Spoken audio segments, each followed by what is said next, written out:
Jews from other groups of people. Like, for example, wearing phylacteries or fringes on garments. That really has no purpose or use, at least any practical purpose that I know of, other than to identify someone as a Jew, or to grow out one's locks, the side locks.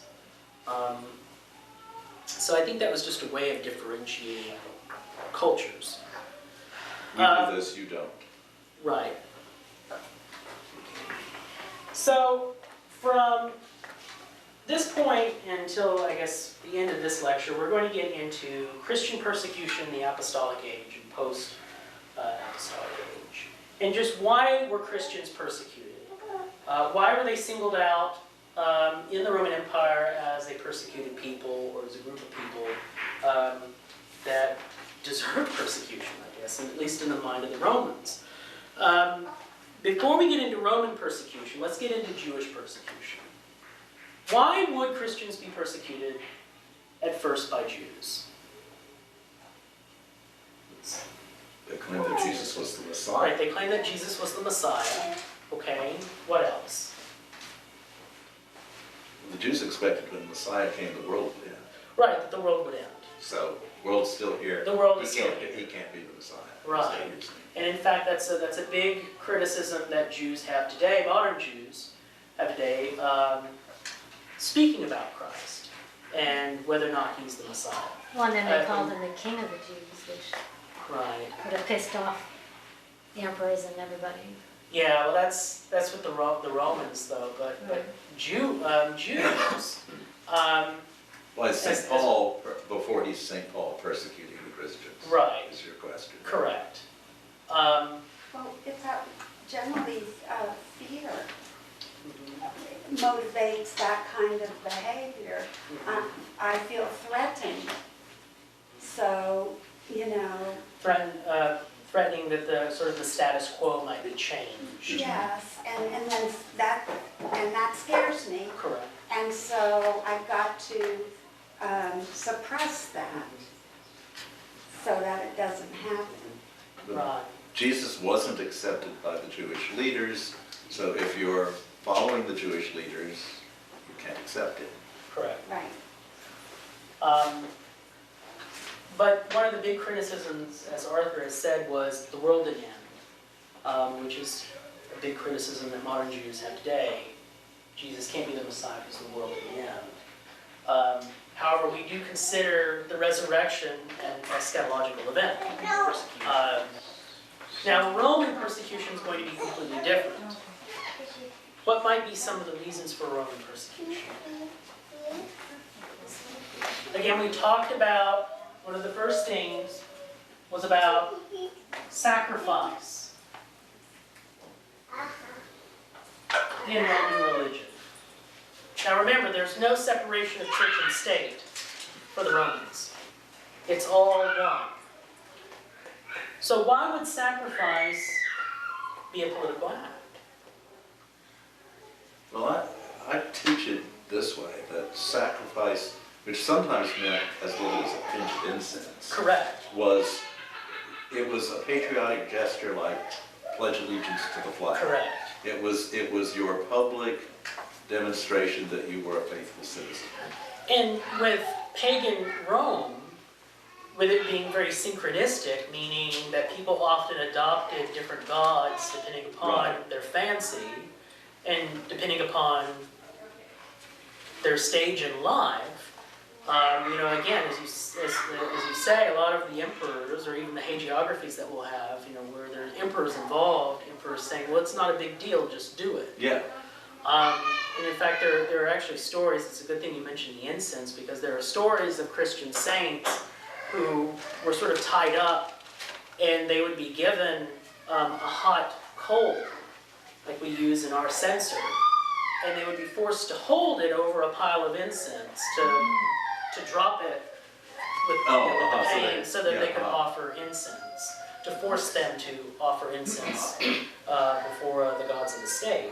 But you're exactly right. It was sort of like a gesture as saying I pledge allegiance, or saluting the flag, or Right. putting your hand over the heart when the national anthem plays. Standing up for the Star Standing Spangled up for Banner. the Star Spangled Banner, etc. Sacrifice is going to be one aspect, but another big one is emperor worship. Joanne?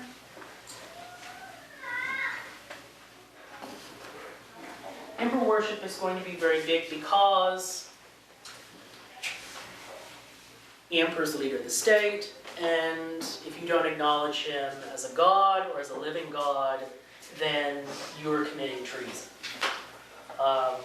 And even emperors that had died and then were later deified as well.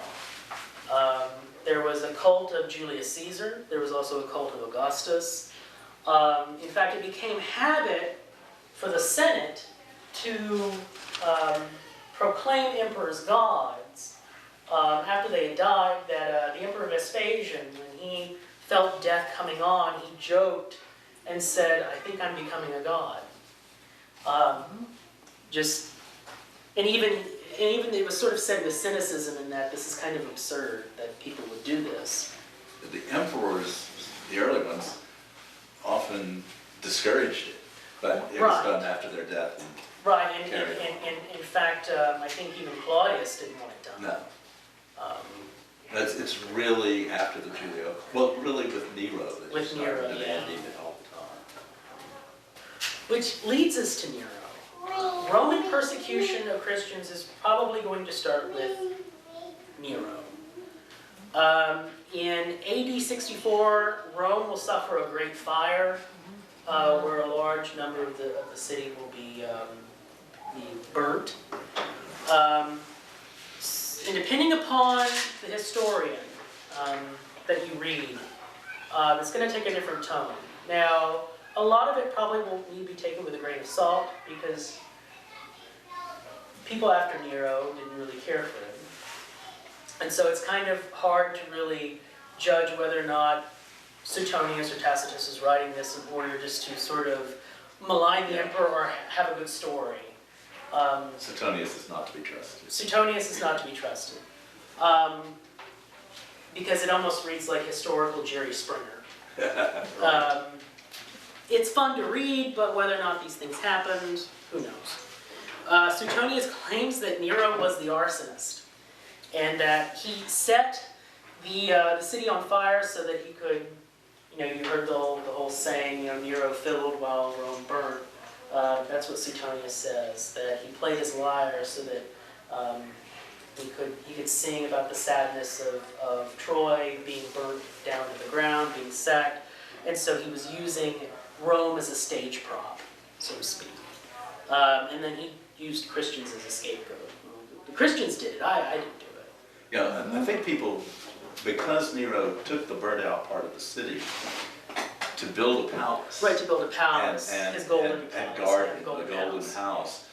That made people say, well, we think he probably burned down the city on purpose so he could build a palace. When he probably just did it, Probably I don't think he started the fire. There was a big fire. And No, I don't think he started the fire either, but he probably just used the burnt land. Yeah, sure. Oh wow, I'll build a palace this here. is space, okay. Yeah. Why not, increase maybe revenue. But when people started accusing him of that, then he had to shift the blame someplace else. Right. Tacitus states that Nero used Christian persecution to distract the people from the ravages of the fire. Whatever the reason is, we're going to see sort of Christian persecution go exponentially. In the East, predominantly. Not so much in Spain, Gaul, because these are remote areas, at least in later times. And these places aren't really going to see a lot of, at least a surge of Christian persecution. There weren't as many Christians. There weren't as many Christians, though, either. It's mostly in the East. The height, I guess, of Christian persecution is going to be in the 2nd century with Diocletian.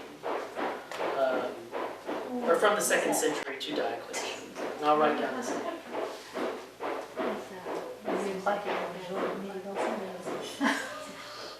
It is thought that Diocletian, under his reign, 20,000 Christians died. Now this is a big number. I mean, not as big as, I guess, modern day genocides that we see today, but this is still a very significant number. This is a low-tech era. You can't kill this efficiently. You can't kill it efficiently. But the reason is going to be the denial of the imperial cult. The denial of the imperial cult equals treason. Okay, which leads us to Constantine.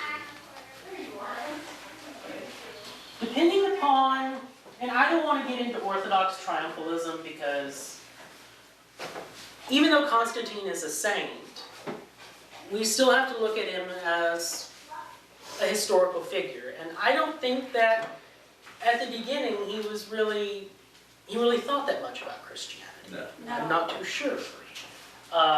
Everything I've read says he wasn't. I don't think that he was. I mean, I still think that he was a great man, and I acknowledge him as a saint because of what he did. He had a wonderful mama. Yeah. He did have a wonderful mom. Constantine is going to be the first Christian emperor, but he didn't start out being Christian. In fact, he was a pagan. He sort of changes his mind about Christianity when in 312 he's fighting a battle against a Roman general, a rival general, who is trying to vie for the imperial throne with him. At this time there was a tetrarchy, meaning a rule of 4. But of course, the tetrarchy, they were fighting amongst themselves, and so he was fighting against another member of this tetrarchy in order to finally gain power. And the Battle of the Milvian Bridge, it's a bridge that goes over the Tiber. Yeah, it's in Rome now. And it's in just Rome. outside. Right, it's just outside of Rome. And Constantine, according to legend, didn't have as many troops as this rival general. And his troops, as well as his advisors, had said, don't fight this battle because you're going to lose it. And pretty much everybody was preparing for their death the night before. According to holy tradition, according to legend, you take to heart, Constantine got down on his knees and he prayed and asked for help. And that night he saw a blazing cross fly through the sky and a voice which told him in Latin, in this sign, conquer. He immediately tells all his soldiers to scratch the imperial emblem, the imperial eagle, off their shields, and to put crosses. The next morning, Constantine wins the battle and becomes emperor. And he's hailed as emperor by his troops, like every single emperor almost after the Julio-Claudians. In about a year, in 313,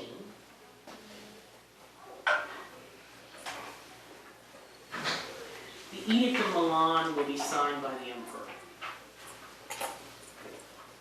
Okay. This does not make Christianity the religion of the empire. This legalizes Christianity.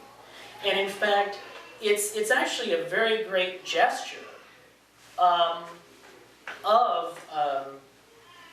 I want to say ancient legislation, because it not only legalizes Christianity, but it says that people can't be persecuted for their religion in the state.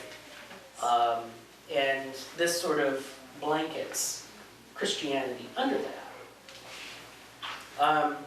But in spite of all these persecutions, in spite of all these genocides, which I don't want to make them seem insignificant in the light of modern day technology with the genocides that we've seen in the 20th and even the 21st century,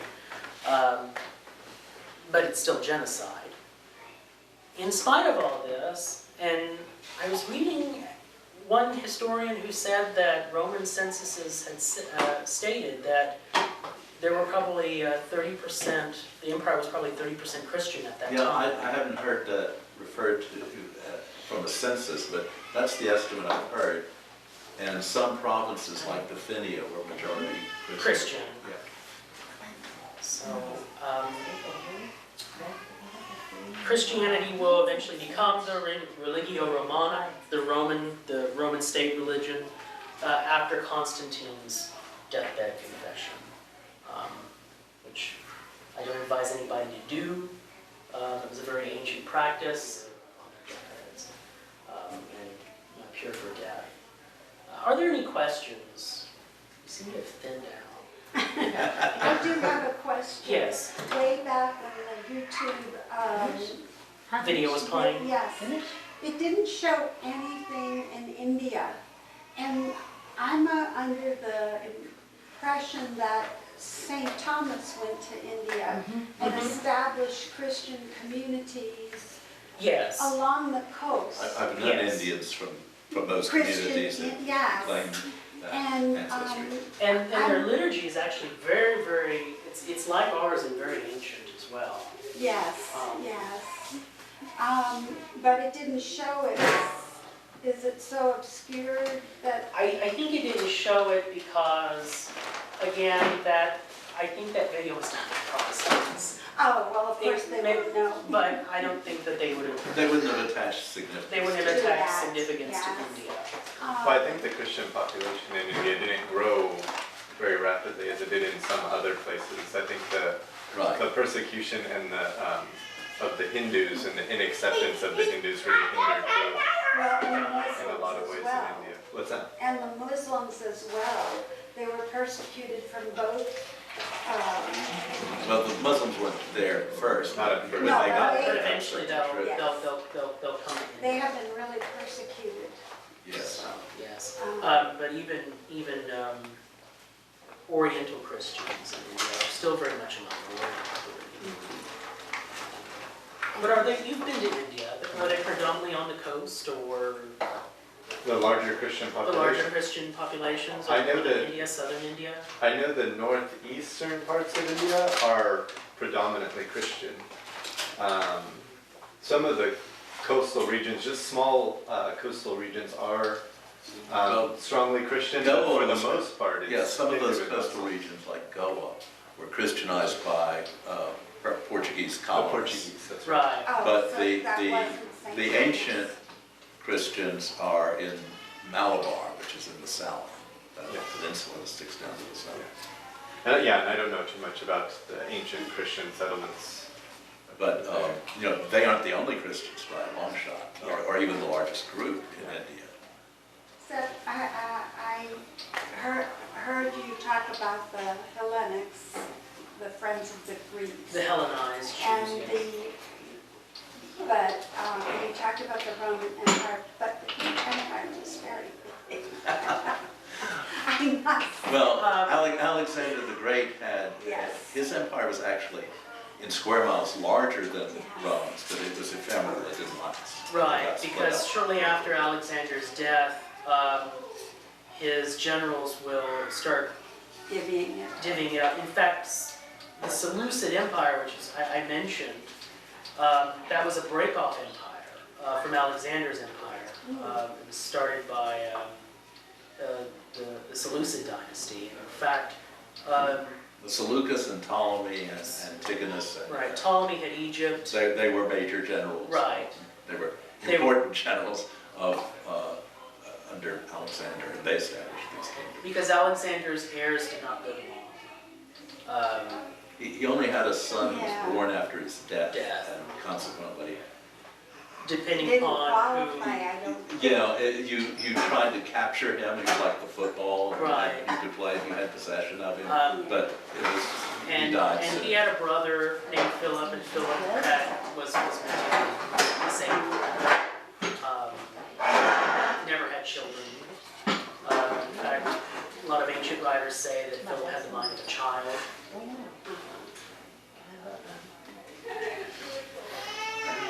But yes, it was Alexander's empire was huge.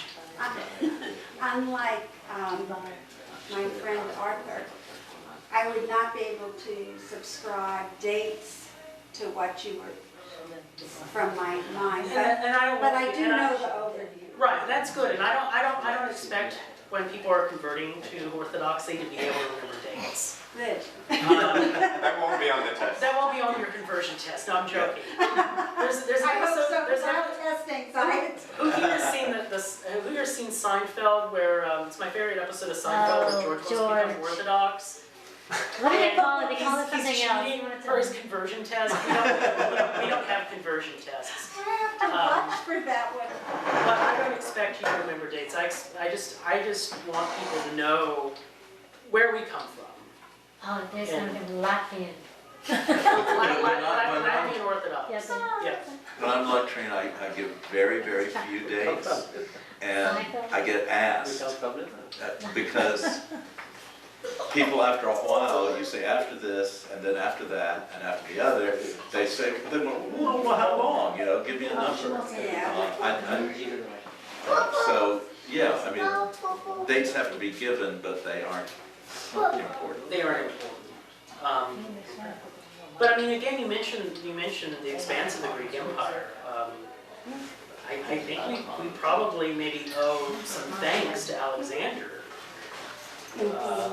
Because without Alexander, we would have had Greek spread and Greek become sort of this lingua franca for Christianity to The spread. Greek language, the Eastern Roman Empire, you know this, Yes. spoke Greek. I Yes. mean, that's why Christ would have spoken Greek. And it's, Well, I'll tell you, my family says when we read or talk about something that's happening in that part of the world of Alexander, they will say, that's really Greek. And it should be given back to Greek. I mean, they are serious about it, but No, he was Macedonian though. yes, Well, that's it a was. kind That's of what my Greek. It's grandmother. a kind of quasi. It is. well, the way I teach that is, I say that Macedonia was, I'm going to pick a slightly different example. Macedonia was to Greece as Wisconsin or Wyoming is to the United States. It really is It's part of it, but it's Or a Puerto background. Rico. There's Or like Puerto Rico Yeah. is part of the United States. there is a real good book, and it's historical fiction, and it's by Mary Renault, and it's called it's the Alexander trilogy. The first book is Fire from Heaven, and Alexander's mother, I forget her name. Olympias, yes. Crazy. Who was crazy. Yeah. She was a priestess of Hecate, and often used rituals that involved snakes, and she slept with snakes, and she was just crazy, and had, according to legend, flaming red hair. It's quite funny reading that because Olympias declared, or at least she said that her family could, I guess, trace their line back to Achilles, and she would always berate Philip and just say, my ancestors were kings hundreds of years ago, and your ancestors were goat herders, in Macedonia. Yeah. So, Well, my grandmother's great-great-grandfather or mother, whatever, were Macedonians. But they immigrated down into Limnos, which is a Greek isle. And so she always said, I'm Greek. right. But my family they considered it part of Greece. And I think that Alexander's men, as well as he would identify as Greek. Yeah, there's a province of modern Greece called Macedonia, because it is Macedonia. Right.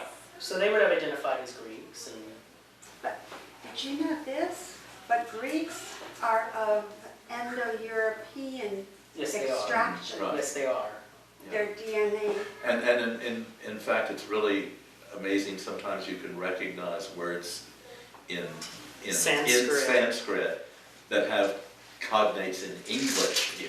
Yes. Like the god of the fire god in Hinduism is Agni. Yes. And that's ignition. Ignition, ignite, yeah. all those things. So It's amazing. it's amazing that those The world connections was exist. even small then. Yes. So That doesn't mean it's easy to learn Greek. No, it's not. it's not. Or Sanskrit. Or Sanskrit, really. Oh, That's Learning a scary. different alphabet. Are there any other questions? Thank you very That's much. it, thank you. لأني لست أقول سرك لأعدائي ولا أعطيك قبلة رشة مثل يهود